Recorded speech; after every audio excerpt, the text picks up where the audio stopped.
Je voudrais te guérir.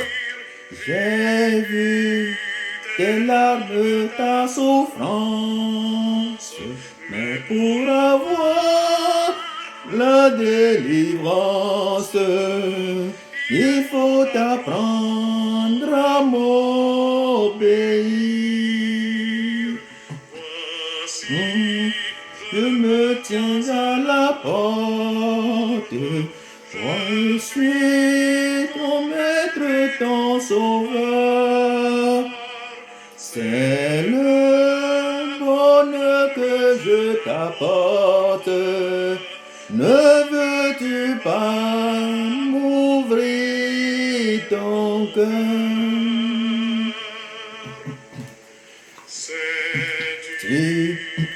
Je suis né pour toi, que pour toi j'ai donné ma vie.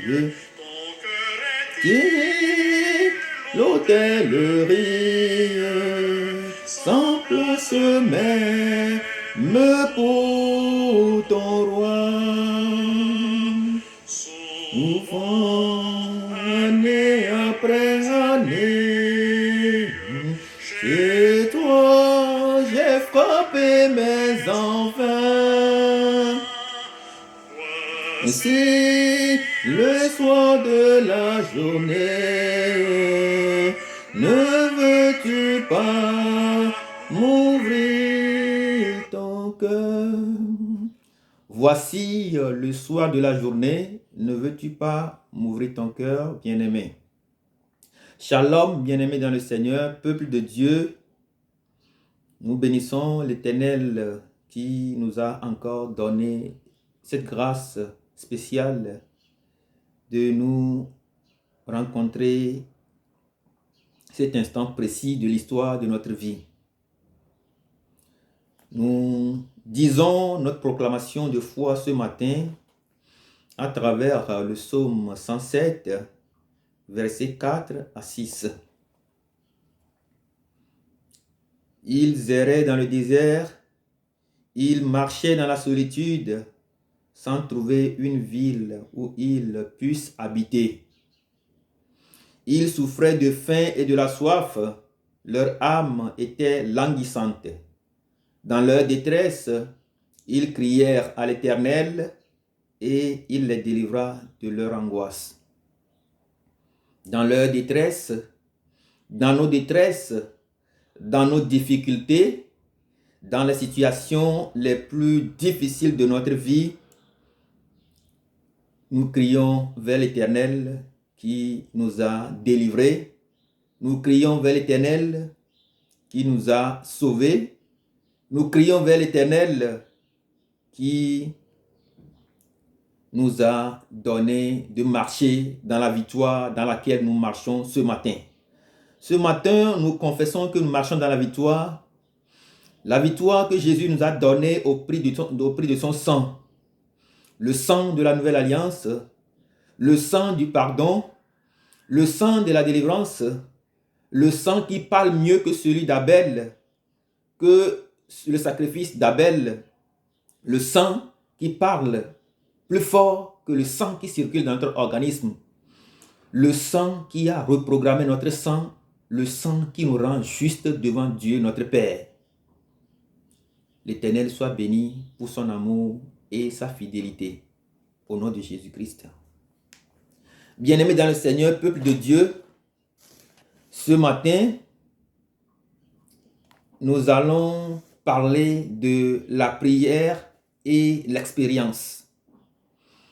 Dans la première vidéo, dans notre toute première vidéo, nous avons expérimenté le partage de la parole de Dieu sur 5 choses à faire pour tuer notre Goliath, en prenant appui sur David, l'expérience que David a eue.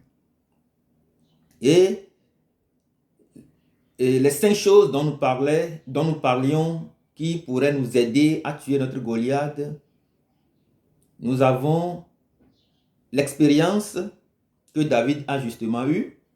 avec les animaux féroces et finalement avec Goliath en le tuant. Ensuite, nous avons l'autorité dans laquelle David marchait et qui lui donnait de penser, de croire en Dieu et de puiser toute sa confiance en Dieu. Nous avions également parlé de l'espérance, troisième élément. Quatrième élément, nous avons parlé de la foi. Et cinquième élément, nous avons parlé de la prière. Mais dans la deuxième vidéo, nous avons essayé de prendre la prière comme appui, comme élément clé pouvant nous aider à marcher dans notre victoire, à tuer notre Goliath, quelle que soit sa taille. Et nous avons parlé très longtemps de la prière. Dans la vidéo précédente, dans les deux dernières vidéos, nous avons parlé de comment nous construisons notre relation avec le Seigneur et comment nous provoquons la miséricorde de Dieu pour nous aventurer à marcher toujours dans notre victoire, la victoire acquise par le sang de l'agneau, le sang de la justice. Et ensuite, nous avons dit que c'est cette miséricorde-là, c'est que l'Esprit Saint, la marque du Saint-Esprit est un signe fondamental qui démontre véritablement que nous marchons dans la victoire parce qu'avec le Saint-Esprit, nous sortons de nos cachots, nous sortons de nos difficultés, nous sortons de nos endroits cachés, nous relevons la tête et nous marchons dans la victoire d'éternité en éternité. Et aujourd'hui, nous allons parler de cet élément clé, ce second élément clé qu'est l'expérience. Si nous parlons de l'expérience, ici, l'expérience, ça veut dire ce que nous vivons au quotidien, notre vécu quotidien, ce que tu vis actuellement, ce qui se passe actuellement dans ta vie, la manière dont tu le vis. Et la manière dont nous vivons les événements de notre vie, ça peut être ces événements, ça peut être des événements difficiles et des éléments, ça peut être des éléments très difficiles ou compliqués ou très durs, ou ça peut être également des événements heureux. Ça peut être un combat dans lequel nous nous engageons et que nous savons très bien par l'expérience du passé que, quel que soit le cas, nous allons arriver à destination, comme l'exemple de David dans 1 Samuel 17, versets 32 à 37, 48, 49, où David a dit clairement que personne ne se décourage dans cette affaire-là. Il était allé même voir le roi pour lui dire que roi, si mon Dieu m'avait permis de tuer un ours et un lion, je crois que le même Dieu me donnera la capacité de tuer de tuer Goliath. Et David a tué son Goliath. Et nous avions dit que nous pouvons également tuer notre Goliath. Ça, c'est une expérience, une très belle expérience, une expérience heureuse que David a vécue. Et l'autre expérience heureuse, spirituelle que nous pouvons vivre également, c'est l'expérience de la Pentecôte. À la Pentecôte, les apôtres étaient sortis de leur cachot. Ils ont commencé par parler. Les gens se sont dit, mais ils ont trouvé où cette puissance-là, ce pouvoir-là, ils l'ont trouvé où? Ils ont commencé par parler. Ils parlent mystérieusement, ils parlent miraculeusement. Tout le monde pouvait les comprendre dans leur langue. Ça, c'est une belle expérience, une expérience heureuse, une expérience qui prouve que nous marchons d'ores et déjà dans la victoire. Nous aussi, il nous arrive de gagner des combats, de nous aventurer dans un combat que nous avons gagné ou que nous gagnons aujourd'hui, ou que nous marchons dans la victoire. Ça nous arrive aussi. Et secondo, nous voulons parler de l'autre type d'expérience, d'événement que nous voulons parler, c'est l'événement malheureux, triste, difficile, à problème, situation à problème.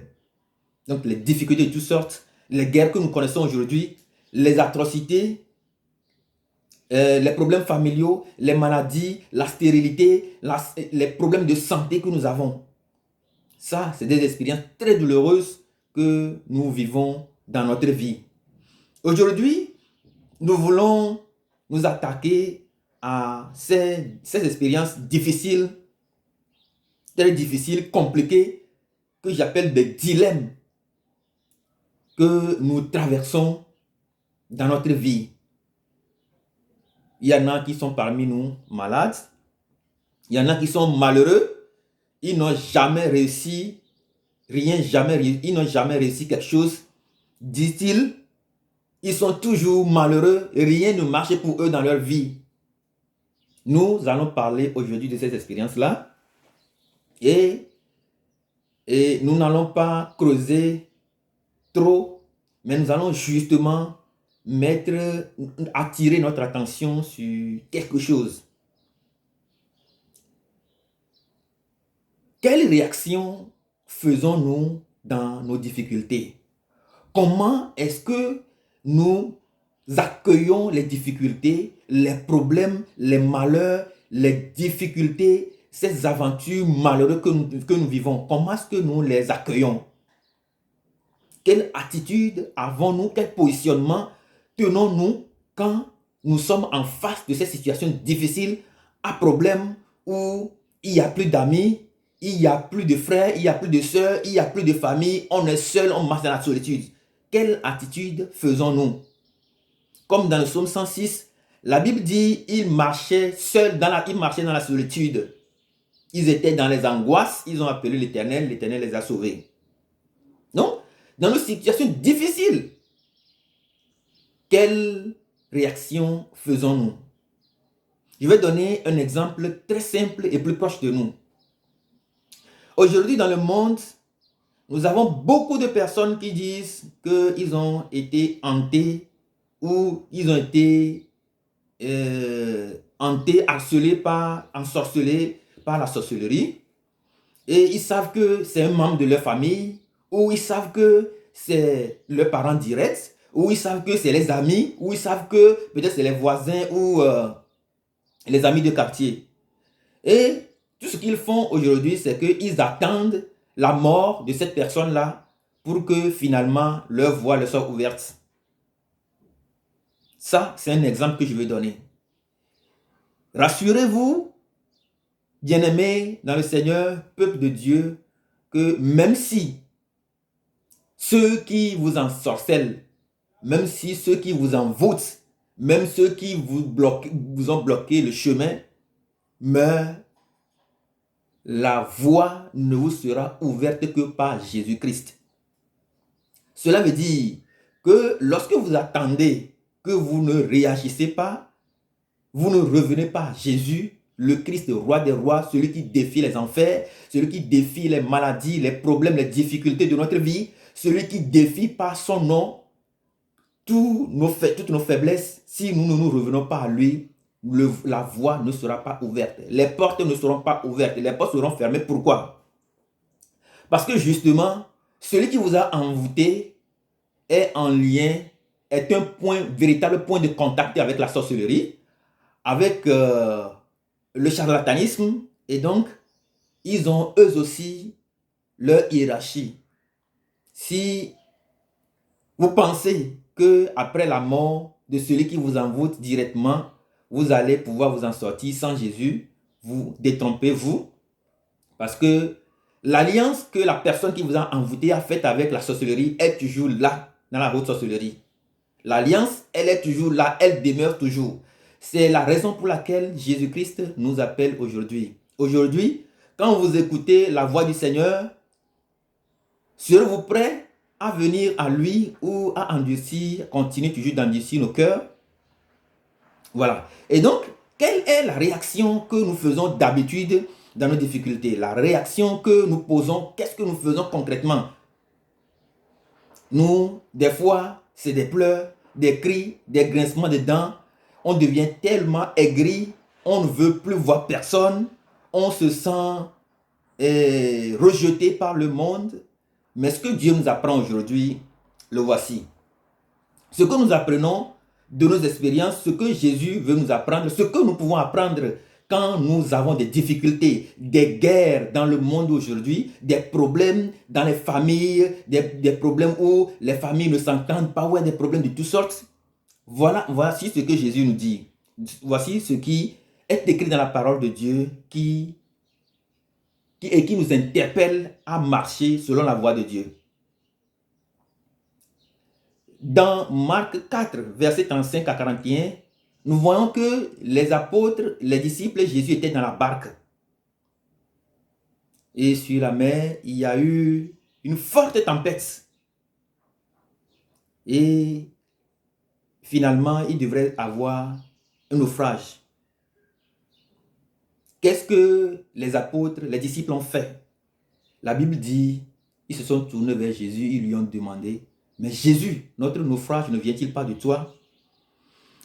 Voilà un enseignement, voilà une instruction que nous donne le Seigneur de nous tourner véritablement vers lui. Sommes-nous prêts à nous tourner véritablement vers Dieu? Ou bien, quand nous avons des difficultés, tantôt nous allons voir le charlatan ou le vaudou et tantôt nous allons à la maison de Dieu. Et donc, le Seigneur nous dit de nous tourner résolument vers lui comme les apôtres l'ont fait. Seigneur, notre naufrage ne vient-il pas de toi? Et lorsque nous nous tournons vers Dieu, qu'est-ce que Dieu nous apprend? Il réagit immédiatement. Dieu a réagi et quand Jésus a parlé à la tempête, la Bible dit que la tempête s'est calmée immédiatement. Voilà ce que Dieu nous donne de faire. Et nous marchons dans la victoire. Les apôtres ont continué par marcher dans la victoire. Peut-être au départ, ils vont penser que quand Jésus sera réveillé, Jésus va changer l'orientation, il va orienter autrement la barque. Non, mais Jésus a parlé directement à la situation. Est-ce que nous sommes prêts de parler à nos situations? Est-ce que nous sommes prêts de dire à cette maladie-là de sortir de notre vie? Est-ce que nous sommes prêts de dire, est-ce que nous sommes prêts de rejeter nos difficultés, de rejeter le poids? Est-ce que nous sommes prêts de dire, de parler à nos situations? Est-ce que nous sommes prêts de parler à des vents forts, à des tempêtes de notre vie? Est-ce que nous sommes prêts? Ou bien nous sommes dans la complaisance en nous appuyant sur nos sorts, en disant ouais, de toute façon Dieu va le faire, ça va marcher, de toute façon Dieu va le faire. Non, Jésus, la Bible dit qu'ils se sont tournés véritablement vers Jésus-Christ. Ils lui ont demandé si le naufrage ne lui dit-il rien. Voilà le premier enseignement que nous pouvons tirer. Et même lorsque nous voyons, par exemple, les disciples également dans la difficulté, au niveau de miracle de 5 pains et 2 poissons, la Bible dit que lorsque les disciples ont constaté qu'il n'y a rien à manger et qu'ils ont demandé à Jésus de demander à la foule d'aller chercher à manger, il paraît qu'ils avaient un peu peur. Ils se disent, mais qu'est-ce qui va se passer? Ils disent, mais il faut qu'ils partent, il faut qu'ils aillent chercher eux-mêmes à manger. Mais quand ils se sont tournés véritablement vers Jésus, Jésus a dit, mais qu'est-ce qui se passe? Qu'est-ce qu'il y a? Il dit, il y a 5 pains et 2 poissons. Jésus a dit, amenez-les-moi. Et Jésus a fait le miracle. Jésus leur a permis de marcher dans la victoire. Dans la victoire parce qu'à la fin de ce miracle-là où plus de 5000 personnes se sont nourries de 5 pains et 2 poissons, la Bible dit qu'il en restait même 12 paniers. Le jour-là, il devait y avoir la fête dans la famille de ces 12 disciples-là.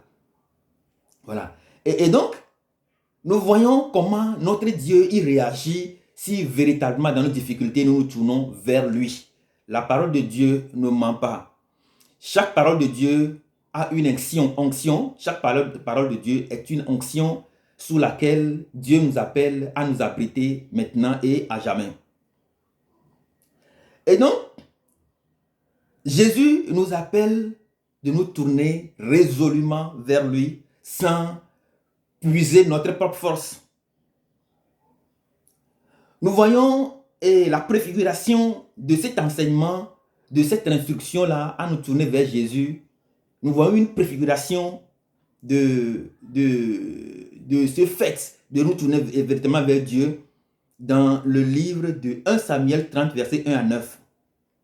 La Bible dit que lorsque David était revenu à la maison avec ses soldats et il a constaté que sa ville a été pillée, ses soldats ont voulu le lapider et David, la Bible dit que David a repris confiance. La Bible dit que David reprit confiance en s'appuyant sur Dieu, sur le Seigneur, son Dieu. Est-ce que dans nos difficultés, nous reprenons vraiment confiance? Est-ce que nous reprenons confiance comme cet enfant prodigue de la Bible? Est-ce que nous reprenons confiance comme David? Est-ce que nous reprenons confiance? Est-ce que nous savons que à travers ces expériences-là, Dieu nous permet de nous construire, Dieu nous permet de construire notre identité spirituelle personnelle, professionnelle, Dieu nous permet d'exploiter et d'explorer tous les talents, tous les dons qu'il a mis en nous. Est-ce que nous savons? Paul nous dit, et pour finir, puisez toute votre force dans le Seigneur. Éphésiens 6, verset 18. Paul nous demande de puiser toute notre force vers le Seigneur. Et David reprit non seulement confiance en s'appuyant sur le Seigneur, mais il consulta finalement Dieu qui lui a dit, mais écoute David, vas-y, poursuis ceux qui sont venus piller ta ville, tu auras tout ce que tu as perdu. Et la Bible dit que David est allé les atteindre. David a récupéré même plus que ce qu'il n'a perdu. David marche dans la victoire d'éternité en éternité quand nous nous trouvons dans notre Dieu. Bien-aimés dans le Seigneur, peuple de Dieu, pourquoi est-il important de revenir à Dieu, de nous abandonner à Dieu? Parce qu'en Dieu, nous avons un héritage. Nous avons un patrimoine spirituel qui est à perte de vue. Nous avons une faveur auprès de l'Éternel. La Bible dit dans Éphésiens 3 que la Bible dit dans Éphésiens 1 verset 15 que nous avons un héritage auprès de Dieu, que nous avons un pouvoir, le pouvoir que Dieu a manifesté en ressuscitant Jésus d'entre les morts, que nous avons un patrimoine spirituel. C'est cela que nous avons auprès de Dieu et c'est pour cela que nous sommes appelés à retourner en Dieu, à Dieu. Nous sommes appelés à crier véritablement à Dieu dans le désert de notre vie. Parce que pourquoi? Dieu nous a justement créés, Dieu nous a justement fait la grâce, cette grâce de marcher dans la victoire pour que si, par exemple, je suis DG d'une entreprise, dans mon milieu de vie, dans mon village, dans ma ville, il faut qu'à travers moi, à travers la grâce qui est sur moi, à travers la grâce surabondance qui est sur moi, que je puisse arriver à faire des hommes et des femmes qui m'entourent, des ministres, des PDG, des présidents, des hommes puissants soumis au Christ. Si je suis ministre, que je puisse, par cette grâce, ce patrimoine spirituel, je puisse arriver finalement à faire des gens, des maîtres de conférences, des professeurs d'université, des médecins, des grandes personnalités pouvant continuer l'œuvre de la création. Parce que si nous ne revenons pas à Dieu, nous ne pouvons pas exploiter ce patrimoine spirituel-là et nous arrêtons le cours de la création de Dieu. Sommes-nous prêts à revenir à Dieu, à revenir dans notre patrimoine spirituel, à l'exploiter et à faire de nous, de nos enfants, de nos frères et sœurs, de grandes personnalités, ce que Dieu veut qu'ils soient réellement. Dieu nous bénisse dans toute sa grande puissance. Dieu nous donne la grâce de revenir à lui et que sa parole puisse demeurer dans notre vie et faire de nous des êtres qui vivent d'éternité en éternité au nom puissant de Jésus-Christ de Nazareth. Seigneur, nous te bénissons, nous t'adorons parce que nous marchons déjà dans ta victoire. Nous marchons dans ta victoire, Seigneur, car la Bible déclare que tu as reçu le nom au-dessus de toute autorité, au-dessus de toute puissance, au-dessus de toute domination. Et en nous accrochant à toi, en venant à toi, Seigneur, nous sommes très confiants que nous marchons dans la victoire. Seigneur, aujourd'hui, nous te supplions humblement, pas que par la puissance de ton Esprit Saint, de nous accorder cette faveur-là de revenir à toi.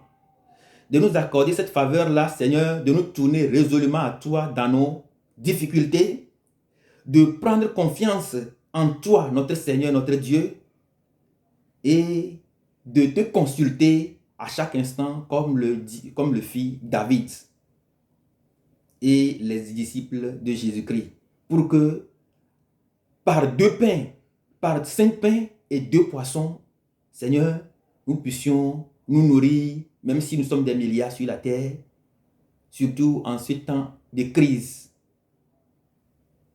Béni sois-tu, Seigneur, car tu es présent maintenant, d'éternité en éternité. Tu es roi dans ma vie, roi dans la vie de tous ceux qui vont suivre cette vidéo, roi, Seigneur, dans la vie de leur famille, roi dans leur famille, au nom puissant de Jésus-Christ de Nazareth. Amen.